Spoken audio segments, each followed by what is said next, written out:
കഴിഞ്ഞ ദിവസം കസാഖിസ്ഥാനിലുണ്ടായ വിമാനാപകടത്തിന് പിന്നാലെ ലോകത്തെ ഞെട്ടിച്ചുകൊണ്ട് ഇപ്പോൾ ദക്ഷിണ കൊറിയയിൽ ഒരു വിമാനം തകർന്നു വീണു. ജേജു എയർ ഫ്ലൈറ്റാണ് തകർന്നത്.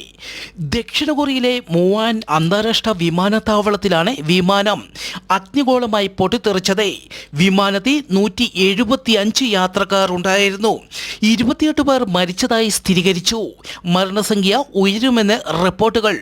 ലാൻഡിങ്ങിനിടെ വിമാനം റൺവേയിൽ നിന്ന് തെന്നിമാറി തൊട്ടടുത്തുള്ള മതിലിൽ ഇടിച്ച് തകരുകയായിരുന്നു. തായ്ലാൻഡിൽ നിന്നെത്തിയ വിമാനമാണ് ഇത്.